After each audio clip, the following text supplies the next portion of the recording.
Studying your competitors on Etsy is one of the easiest ways to improve your own shop's performance. But what should you be looking at? And more importantly, how should you execute what you learn for your own business growth? Today, I'll be showing you how to use eRank's suite of competitor research tools to analyze sales patterns, discover new keywords for your listings, and even explore possible trending themes.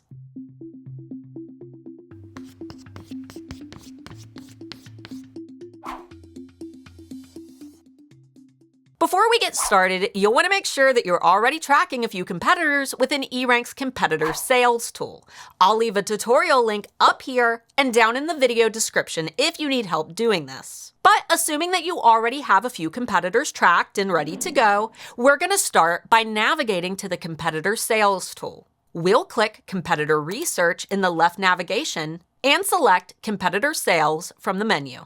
From here, you should see a list of all the competitor shops that you've chosen to track. If you only have a few tracked shops, it shouldn't be too hard to make sense of what you're seeing and remember who's who and why you tracked them in the first place. But if you're like me and you're currently tracking a lot of different shops, it may be helpful to do a bit of organizing. For example, some of the shops that I'm tracking could be competitors, but others may just be friends who I'm tracking for fun. To help keep things organized and possibly even to help remember why I decided to track a specific shop, I'm going to add a note to one of the shops on my list. Let's say that I started tracking this seller because they have a great keyword strategy that I want to revisit. I'll click on the notes icon. Then I might give myself a little reminder, like check keywords for spring ideas. Notes are optional, but they're a great way to stay organized as your list of competitors grows over time. Next, let's take a look at how well our competitors are selling right now. This is a great way to understand Etsy's seasonal sales patterns,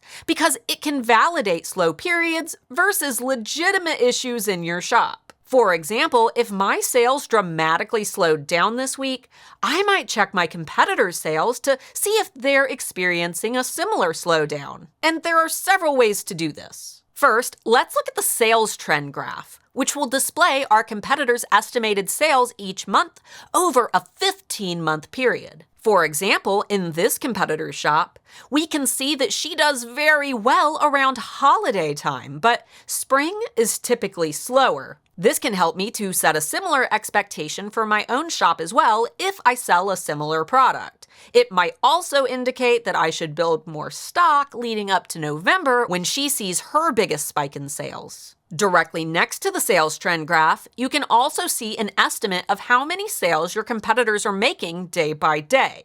This gives you a more granular view of your competitors' daily sales numbers. If you want to compare daily sales numbers of these competitors, click the checkbox next to any of their names. Then a new button will appear where you can click to see all of your selected competitors plotted together on a graph. This is a great way to compare the progress of different shops. And personally, I recommend checking this page weekly so you can get a better idea of how your shop is doing compared to others in your industry. If your sales normally match closely with those of your competitors, but then one week you notice a steep decline in your own sales, checking the weekly progress of your competitors can help you to understand if there's a seasonal dip that's affecting everyone versus a legitimate issue that could only be affecting your shop. Another great use of the tool is to track a few massive competitors that are selling much better than you.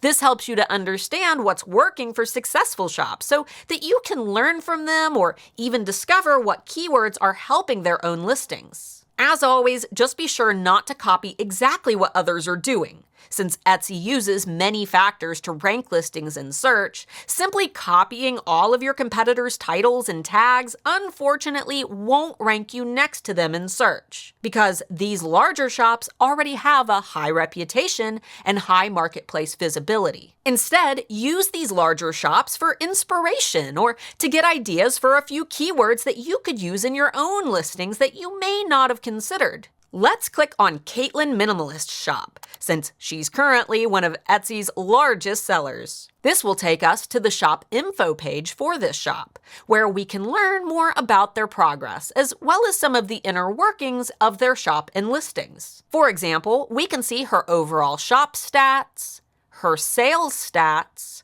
a graph of her sales over the last 15 months, and a few of her most recently added listings, which can be very helpful for finding possible trends, since recent listings include items that have sold and then renewed. Looking at her recent listings, we can see the exact types of jewelry that people are buying most in her shop, based on the estimated sales displayed in this column. We can also get an idea of how much money this listing has made over its lifetime. Returning to the shop info page, we can also view the top tags that she is using in her listings and the top categories that she's listing in. Top tags are one of the most useful ways to understand the success of a listing. From this page, we can see her top 5 tags, but if you click the See All button, we can take a look at all of the tags that are working for her shop. Since Caitlin Minimalist is one of Etsy's largest and most successful sellers,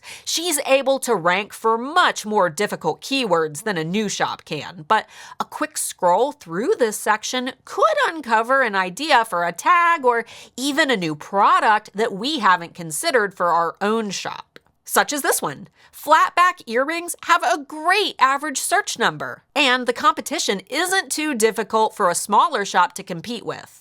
Not to mention, looking at the search trend graph for this term, you can also see a huge search spike last September. This may mean that come September of this year, we may see flatback earrings become popular again. Now, if I were selling jewelry in my shop, I might try to design and list a few pairs of flat-backed earrings before September hits. There are so many amazing and useful things that you can learn from monitoring and analyzing other fellow sellers on Etsy. And today, I've shared just a few of the ways that I personally use this tool. But I'd love to hear your own discoveries down in the comments below. What do you learn most from the shops that you track? Or do you have any other questions about competitor research that I haven't covered in the video? We're always looking for great topics to make tutorials on, so don't be afraid to let us know down below. And as always, be sure to click the subscribe button for even more eRank tutorials from the team. And join Pam Duthie and I live every Thursday at 3 p.m. Eastern for our weekly Q&A right here on YouTube. Thanks for watching!